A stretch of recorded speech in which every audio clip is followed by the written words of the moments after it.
But it's really messed up when you're willing to put it on the line. All of that, all of this, for lack of wanting to grow, be accountable, be wrong. It's okay to be wrong. You're a human being.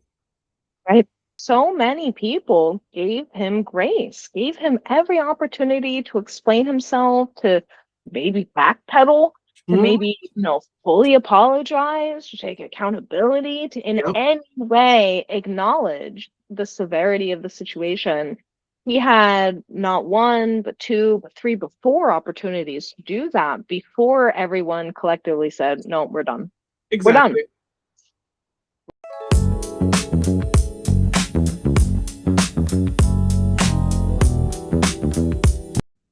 Hello, everyone. I am Nichole of Mapping Your Soul Astrology, and I am joined by my dear friend, Janét Jones of Spiritual Gangster Certified.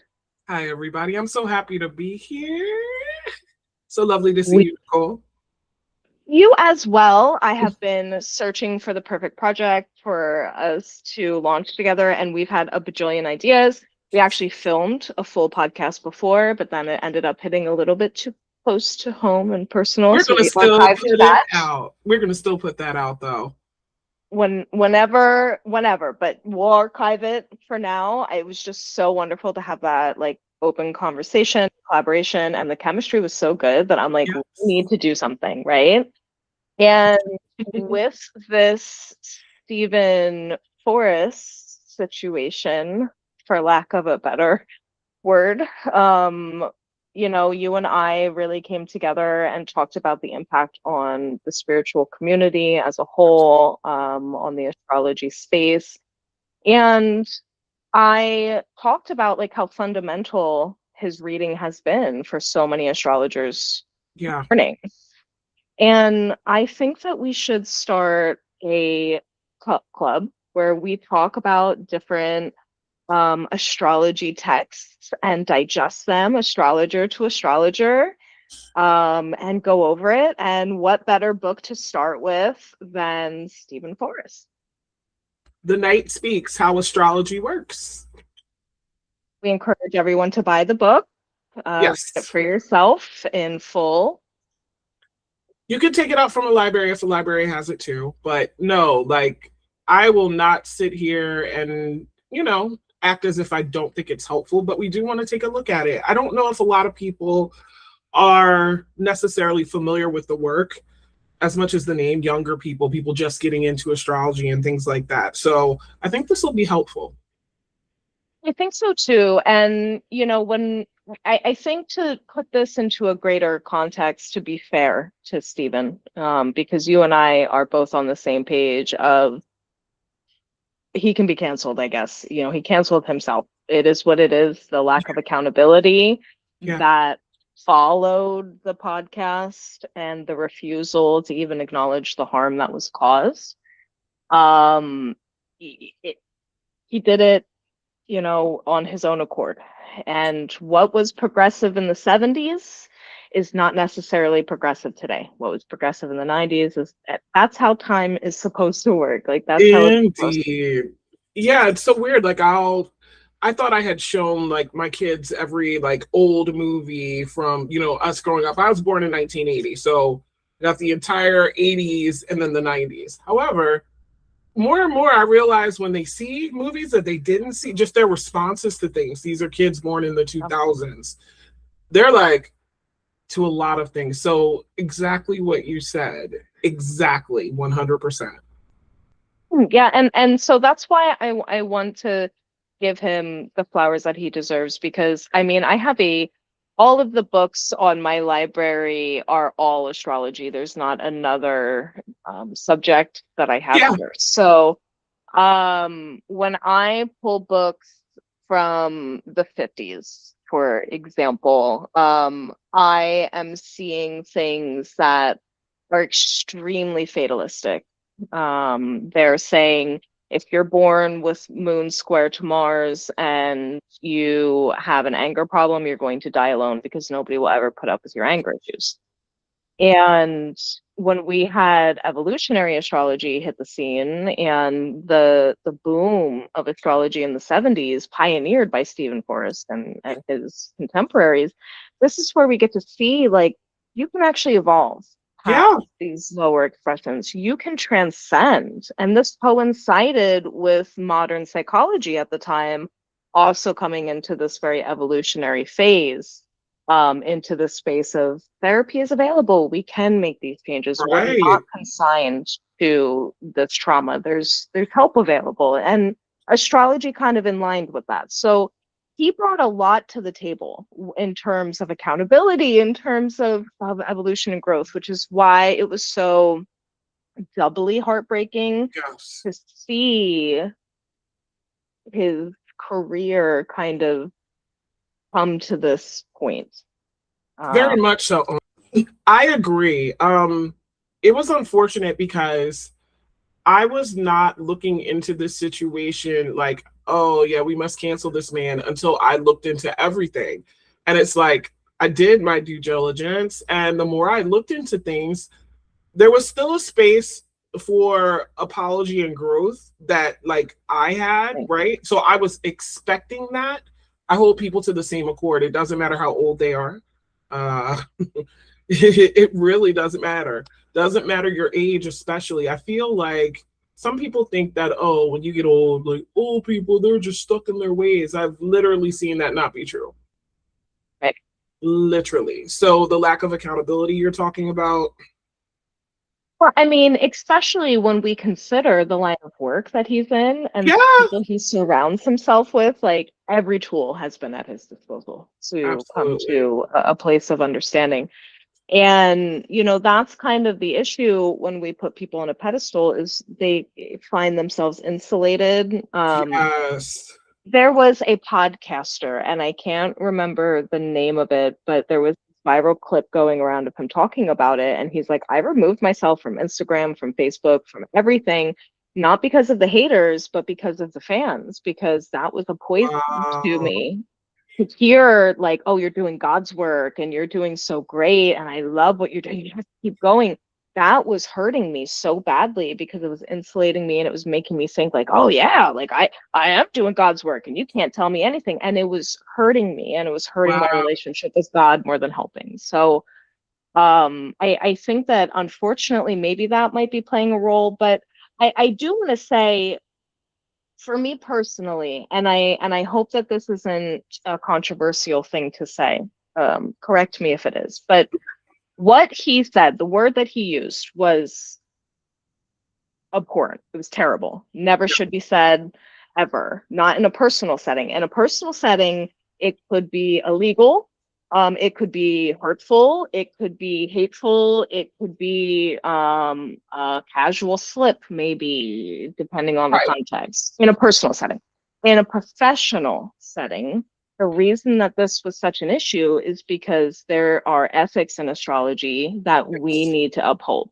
And whether he was giving a private reading or speaking in a podcast setting professionally the way he was still wearing his professional astrologer hat. And Absolutely. because of that, there's a certain level of ethics that is expected. Okay, so that's point one I want to raise.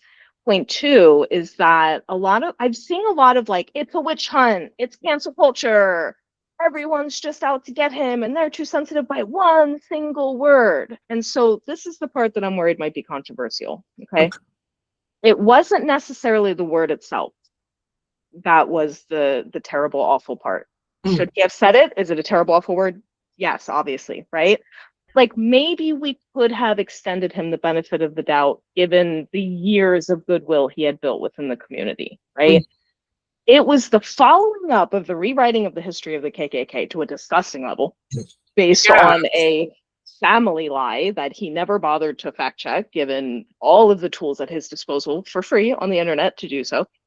And the doubling down repeatedly of like, oh, the strong medicine, not the disease, and then those god awful apologies that he gave.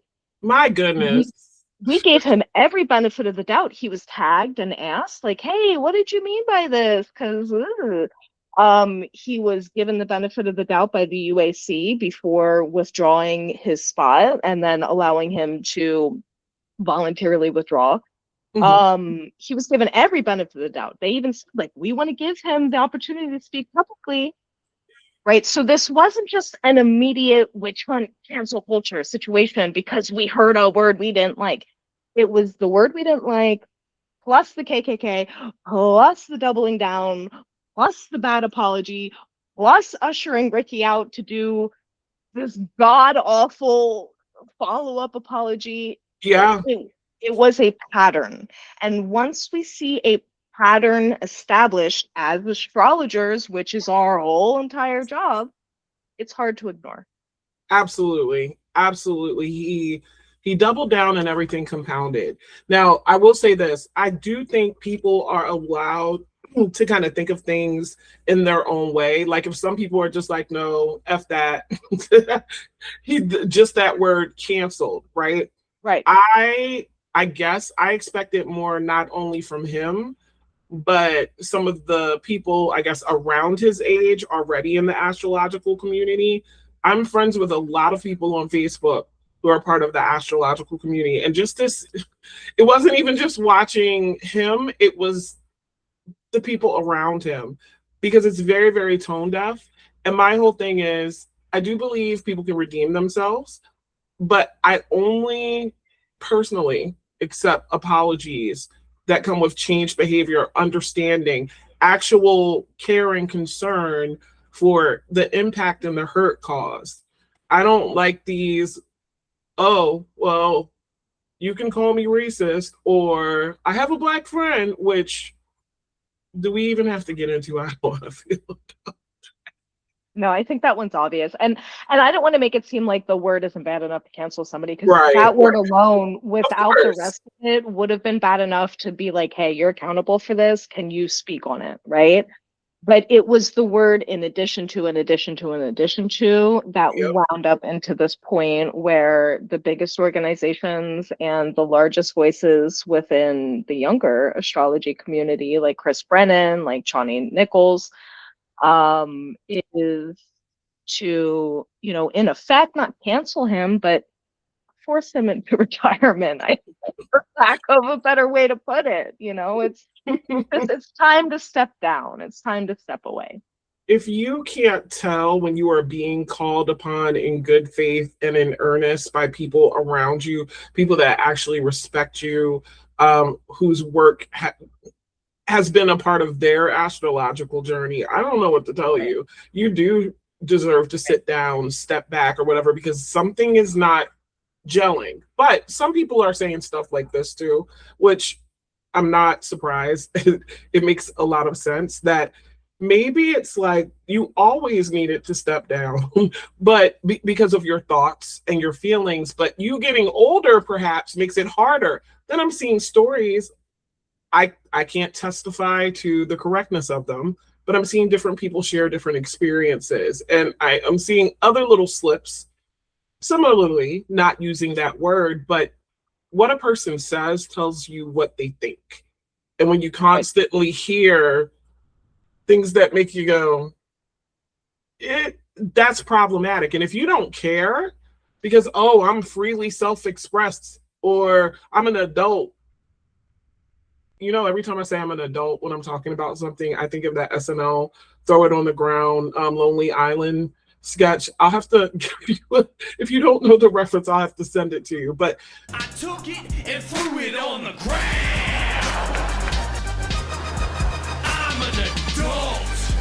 I'm an adult. That's what it sounded like.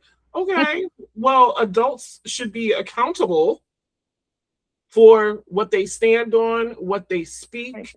You can say, I said this. Oh my God, I keep letting it die. I'll wait until we actually go on the book to turn it back on. I'm sorry.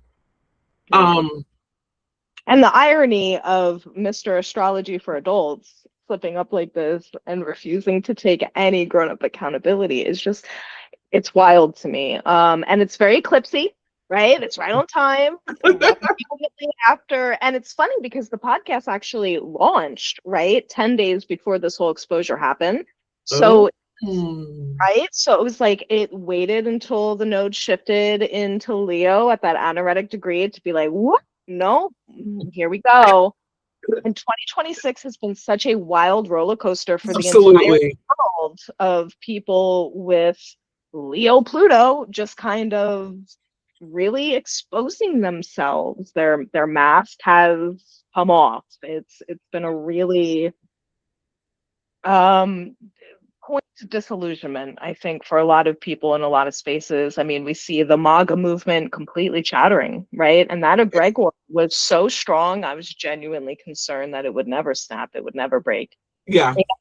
And to see that mass slippage, to be able to see the emperor with no clothes in such this like cult like, and I don't say that to be derogatory or demeaning, but it really was this like he's a savior type, looking at him as the political figure. To see that even shatter, it's like we're really seeing all of these cracks forming in these people that we put on the pedestal, that we have insulated, that we had put in this place of, well, they can't make mistakes, and it's clear that yes, they can. We can't put our faith in any man. It's unfortunate because also a lot of the response from people who automatically support without taking a moment to understand why people are upset. Like, I've seen a few weird comments on my posts because I really decided to write about this. And it like, I don't know, it punched me in the face. Not from the standpoint that I'm unfamiliar or have not been affected directly by racism in the astrological community. No, it's just because the opportunity to do better was not taken. I think that was kind of like, it's bad enough. Some people, even if he would have taken the opportunity to do better, try to understand, some people would still be like, no. And that's their right to do. I totally get that. But that's what hit it for me. Watching that follow-up video with him and Ricky, then it kind of being like, well, I don't have a problem with this, that, and the other thing. And it's like, so if how he is speaking to you, if the knowledge that it's incorrect. Can we clarify this for everybody? Because I think some people are confused with whether he actually is or is not related to Nathan Bedford Forrest. Oh, according to Steven Forrest himself, he is. I mean, he says it at the 50-minute mark of the podcast. Ricky Williams' wife, Lila, Lene, Yeah. asks him about it. Oh, we talked about it before. Are you related to him? And he says, yes. According to my mother, yeah. Yeah, my father's mother told me that was true. That's my source on it. But Yes, I am. And then he says there's a few remaining photos of him, and if you look, you can see the family resemblance. And then they show up the side by side of the two of them, and I guess you can see the family resemblance, sure. And then he goes on to say, and there's nothing to defend about him. But in his defense, the KKK was formed to protect widows who lost their husbands in the war and then suddenly found themselves with 40 acres and 9 kids and no one to protect them. So it quickly devolved into ugliness and hatred and violence, but it did have good intentions at the start. And then Ricky Williams jumps in. And obviously it went to hell very quickly. I'm not defending the KKK, but the original motivation was to protect Southern widows. I didn't know that. Yeah, I did probably a year ago. I just got fascinated with Reconstruction and did a deep dive. And I know I don't know if I'd say this publicly, but I get it. And I understand both sides, and realizing, that there was a term right after slavery and it was real. And Black people, we were the Negro problem. Yeah. And the idea of the way that the North went about emancipation, and they're in difficult circumstances, but it did create a problem. 600,000, most of them uneducated people don't have resources, just roaming around. Like, not saying KKK should have happened, but in a a pot like that where so many things are cooking, like it's gonna bring out this kind of stuff. Yeah, exactly. And it was just really fucked up. I no other way to put it. Use a softer word because I'm in a professional space right now, but like I feel like any other word would be disrespectful because it was just so gross. It felt really nasty to watch. It wasn't shadow work in action. It was a disgusting revisionist take on a dark and foul part of our history and present. Absolutely. It's so gross. And but then I saw something floating around that says that he said he was mistaken. So that makes it even worse. Well, and that's the thing about it is when I first read these accusations of him being related to him, I did my own research because I didn't hear that part of the podcast. Okay. I kind of heard the nasty word and rage X'd out of it because I was just so angry that he had said it. And in the tone that he had said it in, followed by laughing, that's the point where I was like, I can't believe he just did that, and I X'd out of it. And then I had read these, not accusations, but, you know, these people saying, you know, and you're related to him and you defended it. So then I went back and I re-listened to it. But I did research, and Nathan Bedford only had like one son who had the second or something. Yes, exactly. Who had 4 kids, and none of them had ties to New York, where he was born. So personally couldn't find any genealogical link. I see. Which, like you said, almost makes it worse, right? Yeah. Because it's like, you want to claim this man you're not even necessarily related to, and then rewrite his history. Either way, whether he is or isn't, I feel like it's a point, right? What sticks out to me the most, and this is someone who has been in the astrology space, connected online with people who are my age, right? Since 2018. Mm-hmm. Been heavily plugged in for the last 8 years, moderating different very large groups. And over this time, I have heard from a lot of Black astrologers and people who are interested in astrology, either professionally or personally, from a lot of people of color, indigenous, have all said the exact same thing, which is that the pillars of astrology, because of the people who taught it, are inherently racist. And they devalue and don't understand the manifestations of how these planets show up in our lives, in our charts. Right. And they don't take into account in very honest ways the way that racism is not only projected, but also received. And it misses a lot of very key points. And it also demeans and diminishes our suffering as some sort of like karmic retribution.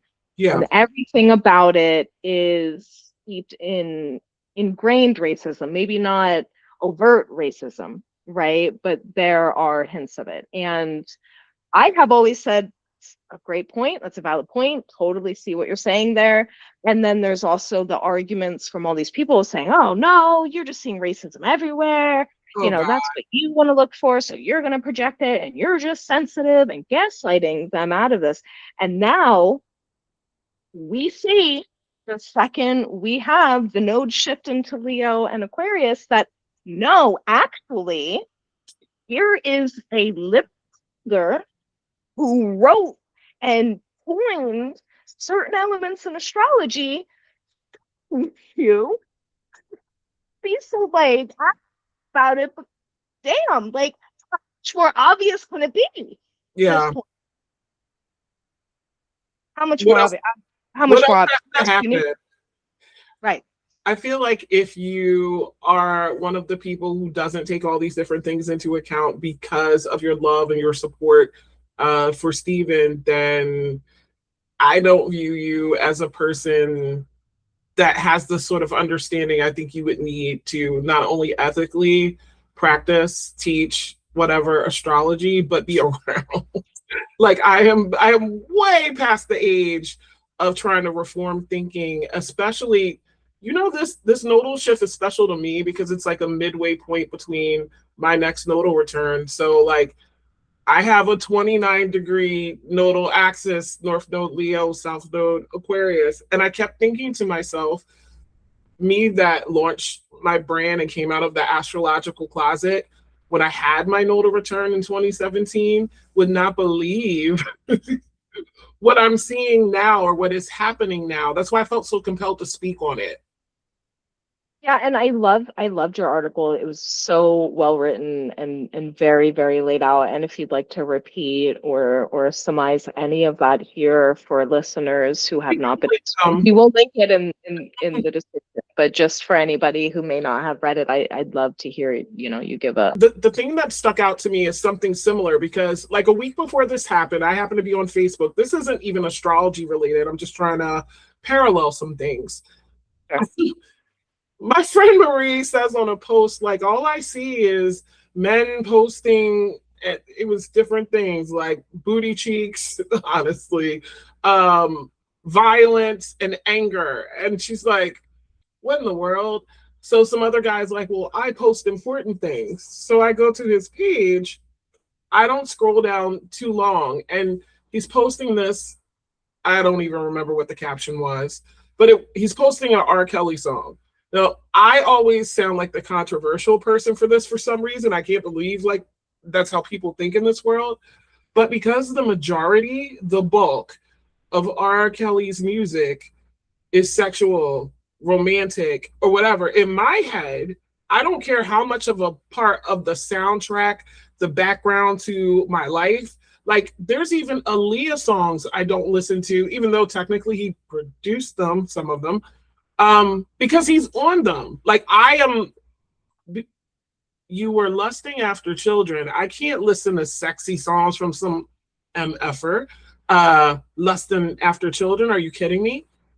Some man was ready to argue me down.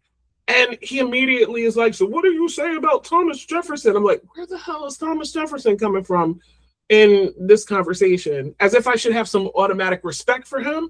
Then he's like, I'm not going to stop listening to R. Kelly because he raped young girls. I'm not going to start listening to Usher because he has herpes. And I'm like, now I tend to just make things that sound ridiculous. I just go back at people with their ridiculousness. But this situation of people like fighting so hard, you're standing on everything. Oh, do you audit every artist you listen to? And I'm like, no.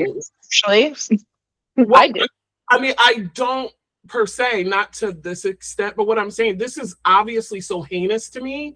It didn't take me having a little talk with myself. I automatically made the decision, yeah, I don't need to listen to that ever again.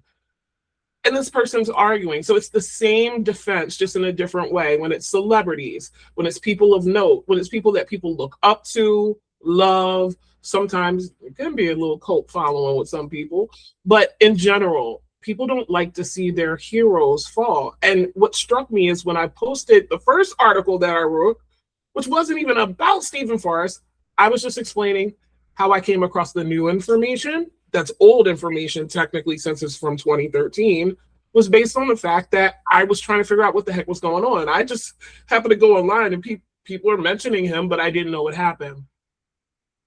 I just couldn't believe, then rather than look at the actual like disgusting ass fucking racism, excuse my French, that was a part of that 2013 newsletter, people wanted to automatically not even read what I freaking wrote and be like, did you even bother to listen to the podcast? How the, oh, excuse me, we're gonna calm down a little bit. I want to have some decorum. But how are you asking me these things? How are these things important? I got to see right away. People's minds were like, my hero couldn't have done this. You must be wrong.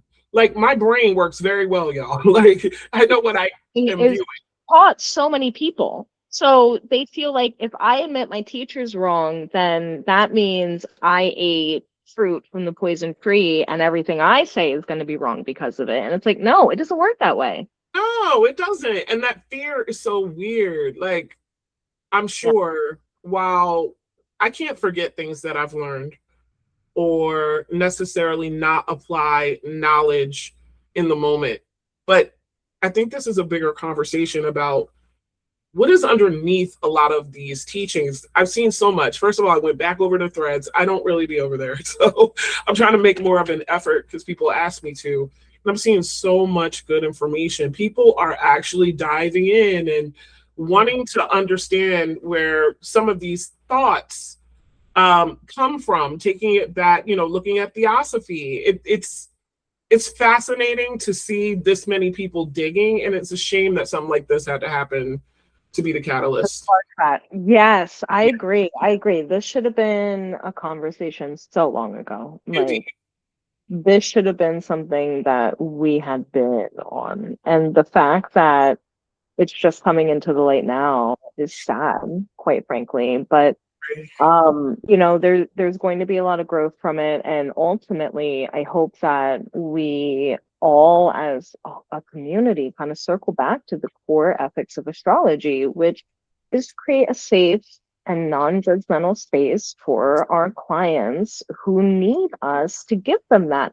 And when you have this ingrained racism that is not accounted for and is not kept in check by your own level of accountability and your own level of self-awareness,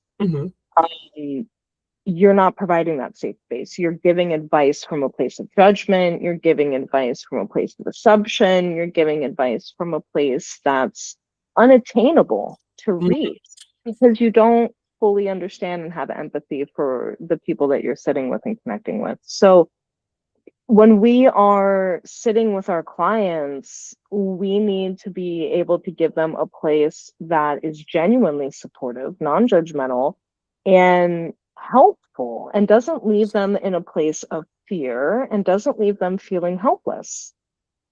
And that's because of the power dynamic difference.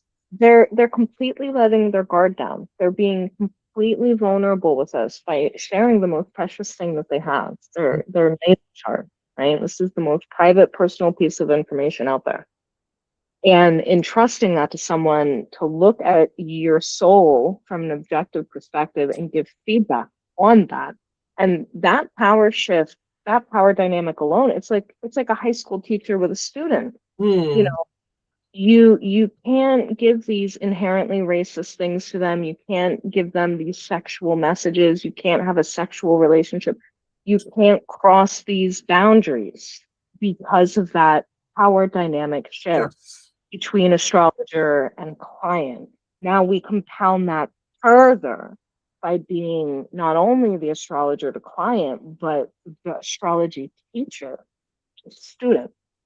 That power dynamic shift is completely different. And whether you've paid for his classes or you just picked up his book or watched his podcast recently because you never heard of him before, you are on some level a student. Yes. And so to not have these core ethics and boundaries in these professional spaces when you are this prolific teacher is the problem. And I hope that we all as astrologers reflect on our own relationship with boundaries. I encourage everyone to read the ISAR Code of Ethics. There was a few years ago where I made a post saying that it's unethical to predict death, disease, or divorce. It's one thing if somebody comes to you and says, can I have a medical astrology reading? I'm really worried about this chronic issue flaring up. Or if somebody comes to you and says, hey, I filed for legal separation, can you help me walk through this divorce process? Right. It's another thing entirely to say to someone, Uranus is going to transit into your 7th house next year, so you're going to get a divorce.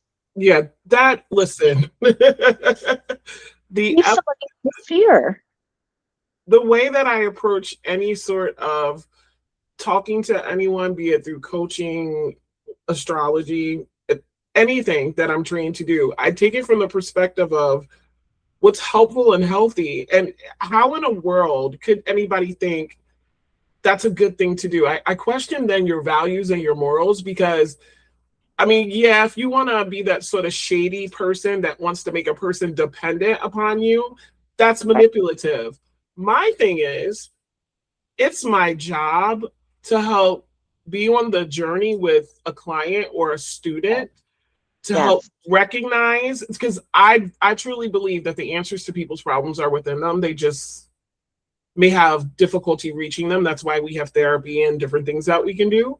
So we just guide them there. We're a witness. We answer questions the best way we can. But no, you're not offering those sorts of fatalistic predictions or fear mongering and making people feel like that also crosses a level into something else and what you instill in the person. Because then you've bothered their nervous system, their emotions, and then probably changed the trajectory of a few things, especially if this person trusts you.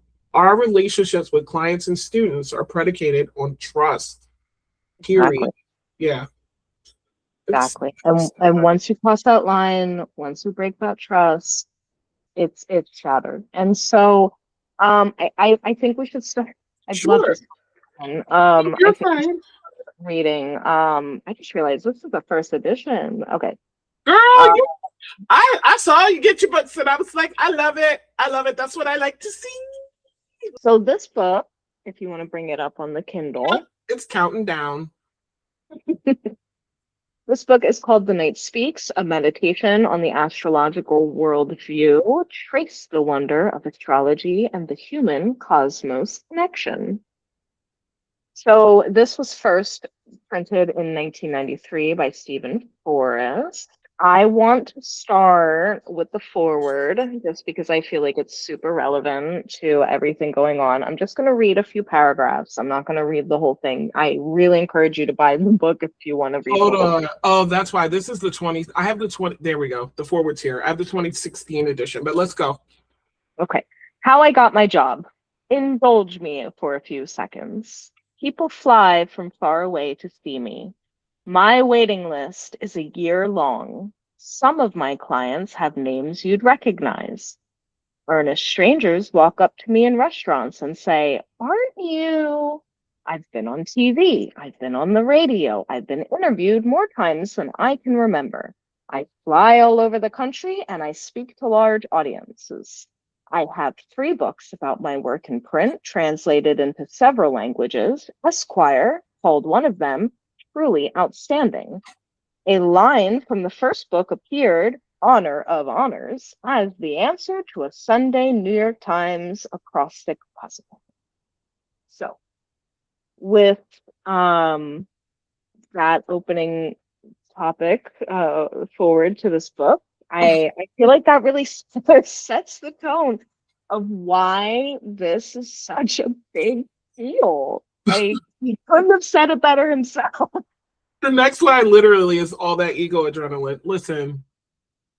Oh, I didn't even, yeah. All that ego adrenaline, and yet I live with a primal fear. It's the thought that somebody's conservative grandfather will come up to me at a party and ask that simple, ubiquitous social question. By the way, Steve, what do you do?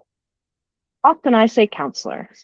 So here we have this fear, right? Of being held to some standard of accountability because of judgment in conservative spaces. And yet we find him taking this very conservative stance himself as the grandfather figure. How ironic that we grow to become what we have feared all along. It's very Saturnian in nature. Yeah, it very much is. It especially hits me because, I mean, how's the best way to put it? I could see anything going to someone's head.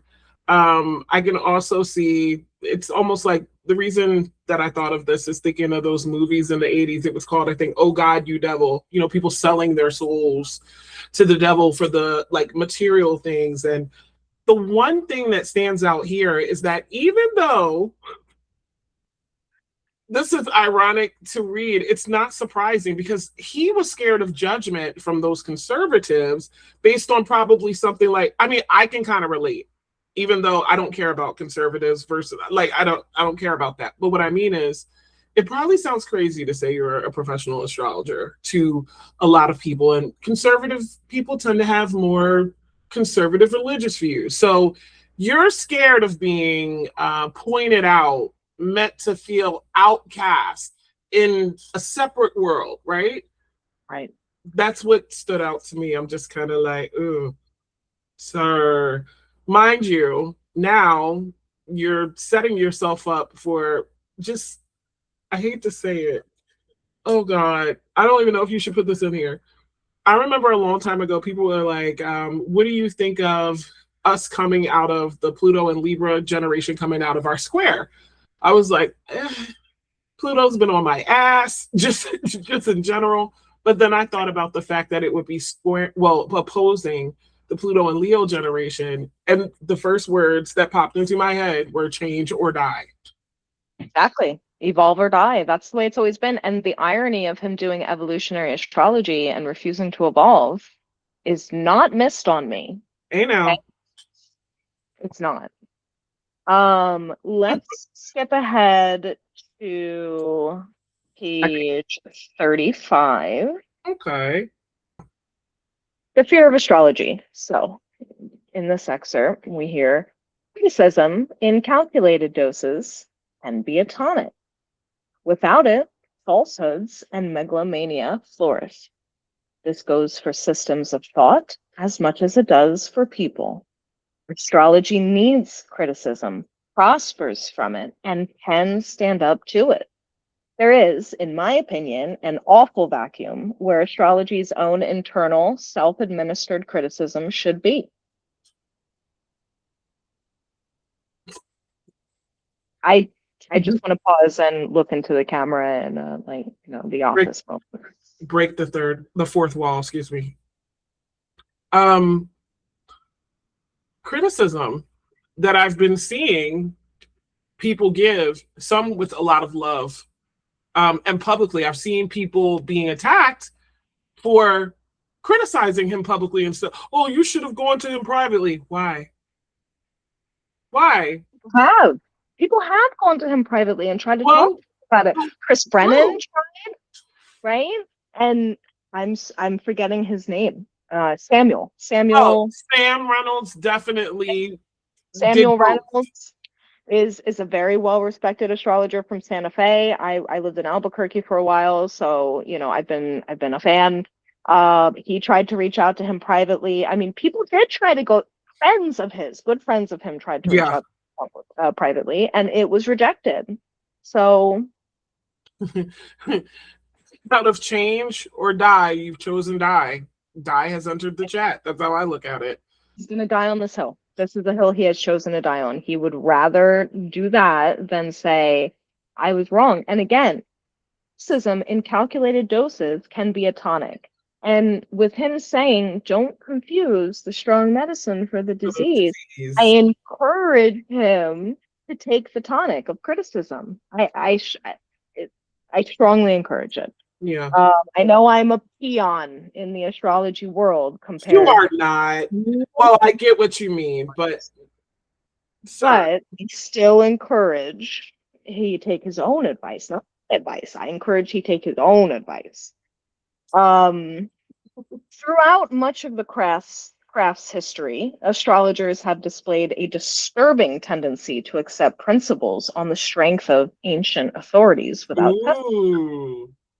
Even today, most astrological writers base their books on established traditions tempered by personal experience. My own Sky trilogy, as proud of it as I am, is no exception.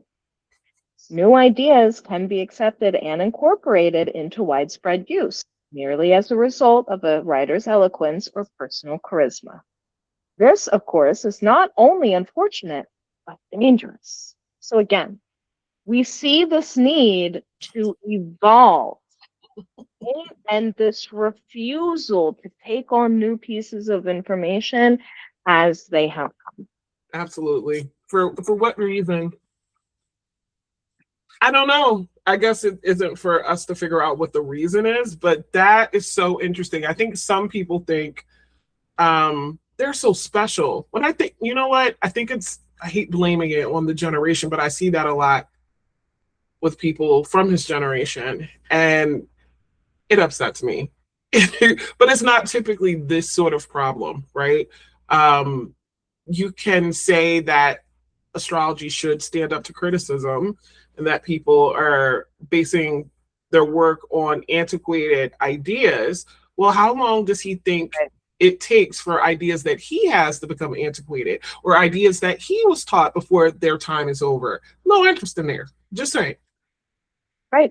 I mean, look, he was a hippie in the 70s. They were very progressive, but I gotta say, my aunt was a hippie in the 70s too. And as progressive as she may have been compared to my grandmother, she's pretty conservative now, all things Yeah. considered. And so that's just the nature of time moving forward.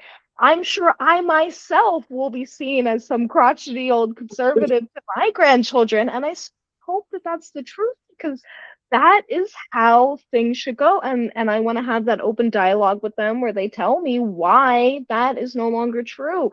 And I pray that I have the humility to accept that when the time comes. I agree. I do not want to be that person who never stops learning. Or, you know what it is? I think I always consider the possibility that I could be wrong about something. So because I do, I don't walk around. So I'll put it to you this way. Even when people like argue with you online and stuff like that, I look at it like, you're not going to win an argument with me because I don't care about winning. I care about what's true. Do I know as much as I'm supposed to know about this thing or not? Like, and if I don't, fine. People are like, oh, I just want to look like I know what I'm talking about, or whatever it is that they're concerned with. It's just ridiculous. Like, I don't care about those sorts of things. So this is why it's especially upsetting to me for someone not to be able to point the finger inward first, or after all of this, you still gonna double down on all of this? Yeah. Bullshit. So which sign do you want me to read in the chapter called Wheel of Signs, where he kind of jams in all of the things associated with it and the shadow behind it? What sign do you think would be interesting? Well, we both have a lot of Virgo energy in common. Okay, so I'll do that one. Okay. Yeah.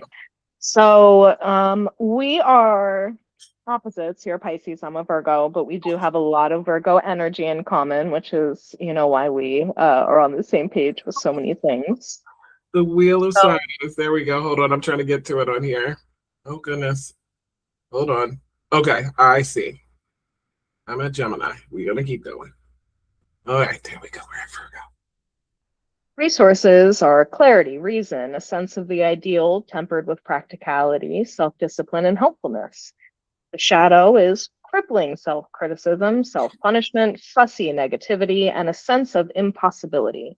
And the burden is to see what is wrong with everything. It sure is a burden. And don't disagree with any of that. Right. The story. A woman writes inspiring novels for a living, and she is proud of her work. She is also a compulsive gossip and not very proud of that. And then I'm going to skip to the Devil's version because I don't want to read too much of his story. And I encourage you to buy the book. Exactly. The Devil's version. Our novelist goes home after the unfortunate luncheon feeling guilty, but instead of having that long talk with herself, she suppresses the whole subject. The guilt remains, but now it's largely unconscious, a very perilous state in which to store that guilt. So, I mean, when we're talking about these mercurial ruled placements like Virgo, whether it's Sun, Mercury, Moon, Ascendant, to an extent Venus and Mars as well, right? But mostly the ones that I had just named. That need to digest and process information is very strong. Otherwise, we get constipated energetically, literally. Yeah. But we need to digest, to be honest, with that information, because I do agree the burden is to see the cracks in every design, to see where that one cog is throwing the machinery out of balance and out of whack, and to be able to digest and process and accept that there is no perfection. There's no true perfection in anything, then recognizing that we're actually opening room for seeing that beauty in contrast with these bits of the imperfection. So be able to digest both parts of it, I think is very important for Virgo, to get that idealistic nature of the sister sign Pisces, to see what things could become, and then also to accept things for how they are at the same time. God, that's a constant struggle with me, being as though I have planets very important to be on that axis. It's interesting because like I'm reading this and remembering reading it before, just the Virgo part. Now, I will say this. I like how you say we could get emotionally constipated, physically constipated. I think I call it my inner Virgo energies arse itching. When you see something out of place, like I could have just put a lot of time into something, including my article. Oh, there's a spelling mistake. Oh God, you would think it's the end of the world. Learning through time that it's not. Yeah.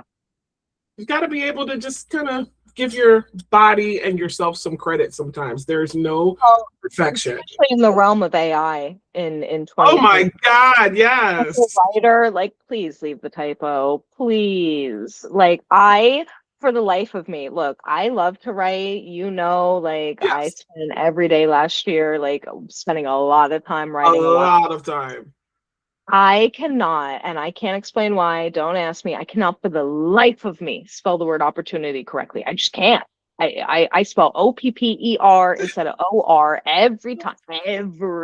Wow. And it's to the point where it's like, I don't even care anymore. Like, if you want to call me stupid because I can't spell that one word, do it. But like, I'm just going to write how it comes out. And like, it is what it is at this point. Like, I used to beat myself up and criticize and be like, you look stupid. Nobody's going to take you seriously.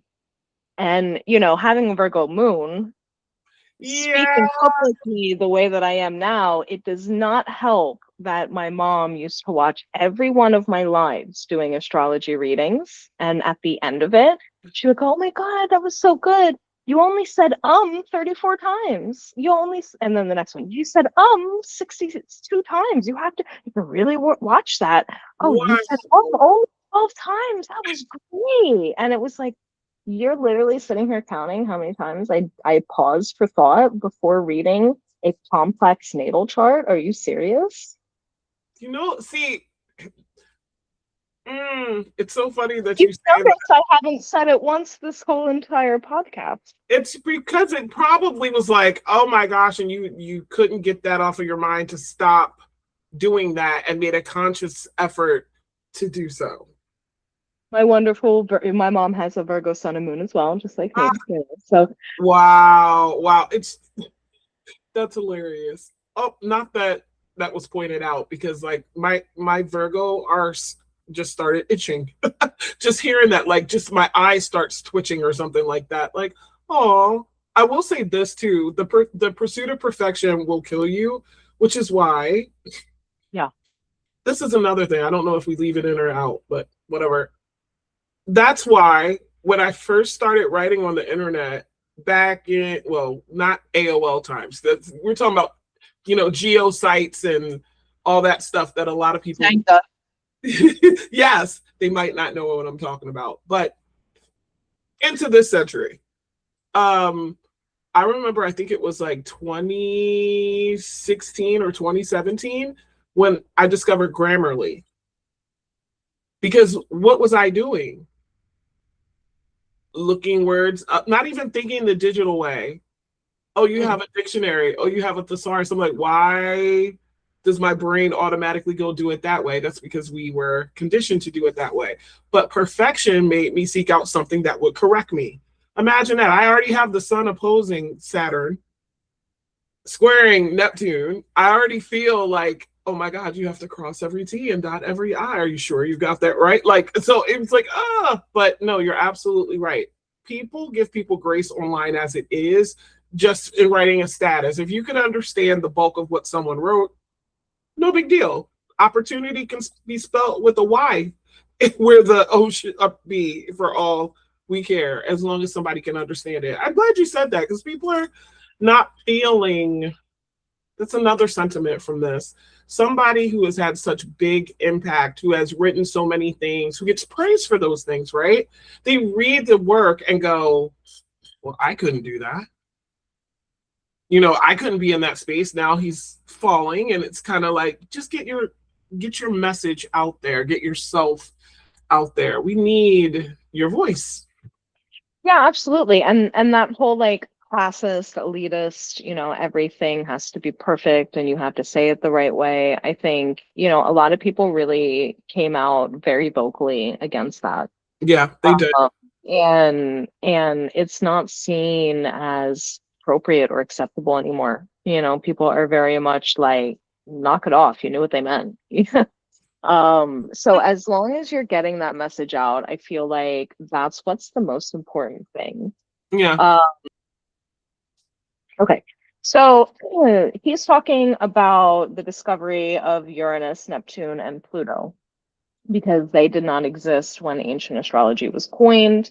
So he writes this very fascinating little summary of the three of them, and then he says, together, the planets form an elaborate and subtle model of the human mind. Each one resonates with some aspect of our humanity.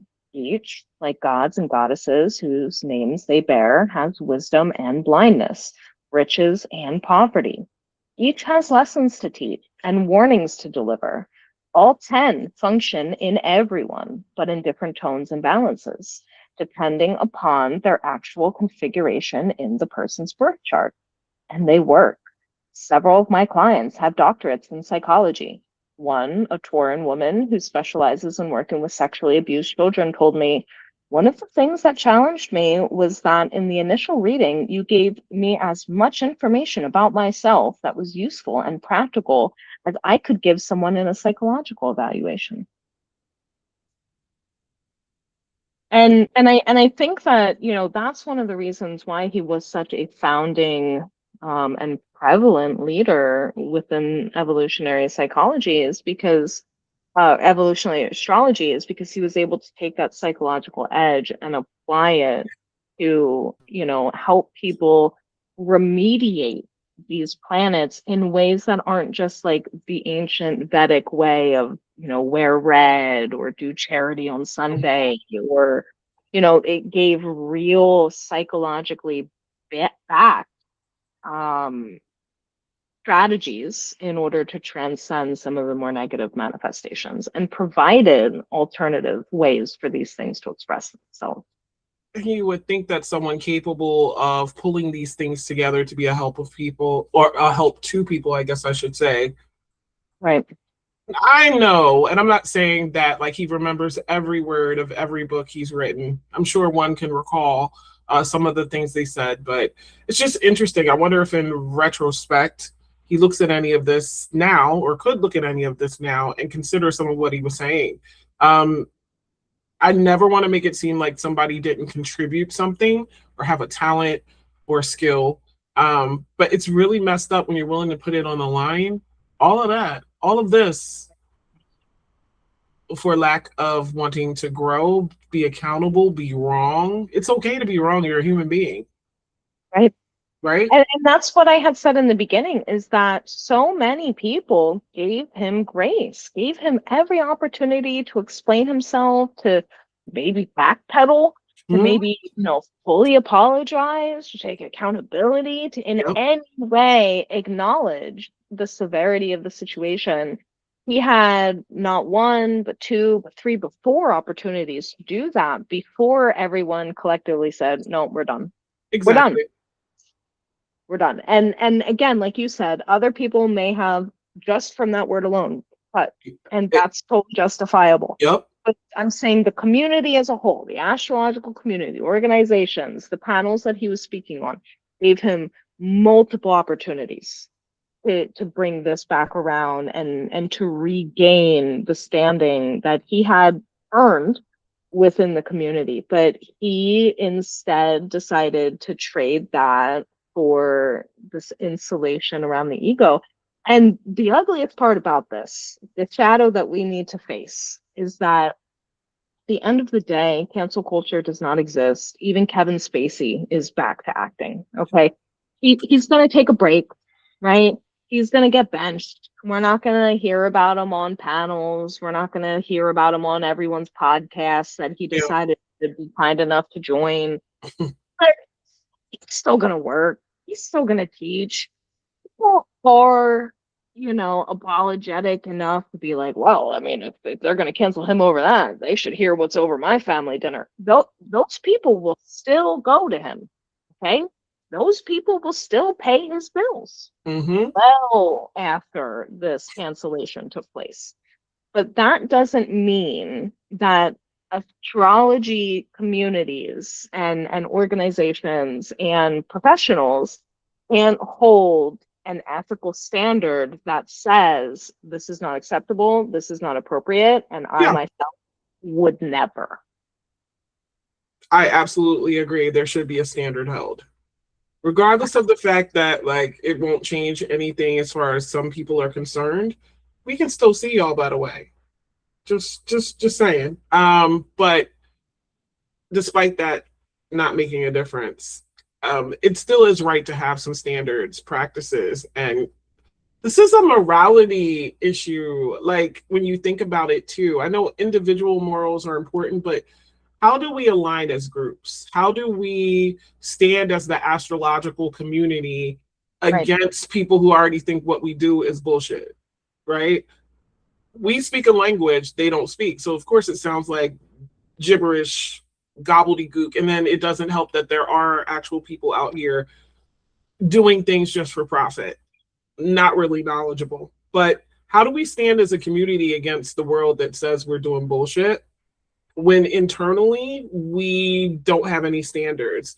I don't want any person, I don't care where they came from, what they look like, what their race is, to miss the opportunity of this beautiful practice because, well, they hear something like this and go, oh, well, that doesn't have a space for Black people. That doesn't have a space for Asian people, or whatever the case may be. It breaks my heart. Astrology literally helped to save my life going into it, giving me something to focus on at the absolute worst time of my life. And I had none of this on my radar before. And I feel like it came onto my radar very differently than a lot of other things did. But it was finding books, seeking out books, listening to people like him, taking in these ideas, kind of digesting them so that I could understand different concepts better. And it's just like, it's still disappointing. Even if I can agree with something that he said, it's still disappointing. I don't understand why the people who are not willing to hold him accountable can't just see it that way. Like, we can still be disappointed. Then they want to talk about who's allowed to say the word or not. And it's just like. Right. Yeah. And like I said before, even when he took accountability, right? And if we like dissect that statement, he did say at one point, I never should have said that poison word. I should have said the N word instead. And even if he did do that, right? Let's say he did say the N word instead of what he actually said. Let's say he did that. He still went on to rewrite the history of the KKK. And I think that enough, that last question by Lene at the end of the podcast and his answer to it enough would have been the piece that brought this to the forefront. Absolutely. Like, what do you mean it was just to defend Southern widows? Like, yes, the N-word overshadowed that a bit. Of course, yeah. It's such a visceral word, right? And it prompts such a visceral reaction because we have drawn a fat line in the sand as Pluto Scorpio generation, Pluto Libra generation. Like us, we really came together to be like justice and severance. Like we are transforming. Yeah. And so, we do have very visceral reactions to hatred like that. We have visceral reactions to genocide, to racism, to starvation, to police brutality. We are not able to accept things as, oh, that's just how it is and how it's always been. Absolutely not. Absolutely not. It's, oh my gosh, it's so interesting just to see as the generations move on. Like I look at my kids who are like Pluto and Sag generation, Yes. and how quick they are. Of course, a lot of the Pluto and Leo generation people think it's ridiculous. So these kids, they don't want to work. They don't want to do anything. Like they think things should just be handed to them. I feel like their generation sees bullshit, calls it bullshit, and really doesn't care whether you like it or not. And I love that that's kind of where we're moving. I mean, oh my gosh. I just can't even I can't even imagine, Nichole, like what would happen another cycle of this. And I'm thinking into the future, like for time frames where we obviously will not be here, at least not in this incarnation, depending on what you believe, but just the growth from going from believing that lie is a big lie, by the way. And it's like it's accepted, which means, sir, if people thought you were educated, worth listening to, and knowledgeable, that within itself, even if it wasn't preceded by the N-word, you're right, that's very questionable. Like that's one of the biggest, most nastiest lies about the KKK ever. That's why in the article I was writing about taking people down the rabbit hole, Birth of a Nation, Lost Cause. Look all this stuff up. You'll see why he has access to a computer just like you and I do. Right. So even if you thought your family legend was true, You could have fact checked it very easily. oh yes, very much so. Very much. I've traced my ancestry back pretty far on both sides, and I'm just me. I don't know. I just, I wonder what other conversations we have not heard because we were not flies on the wall, and this was not like somebody overheard it. This was purposefully put out there. So what lies beneath all this? Right. I wonder what the thought was in post-production. I wonder what the thought was during the editing process. I wonder what the thought was in having that be the last question to leave the viewers with. That question was just kind of asked out of nowhere. Like it wasn't like even like the source of the topic. And then she was like, oh, and by the way, I wonder if all of it just seems weird. Very And weird. again, it's very eclipsy. It's very much that Leo eclipse that we're about to have, where it's exposing the dark and the light within the ego, and none of us are immune to it.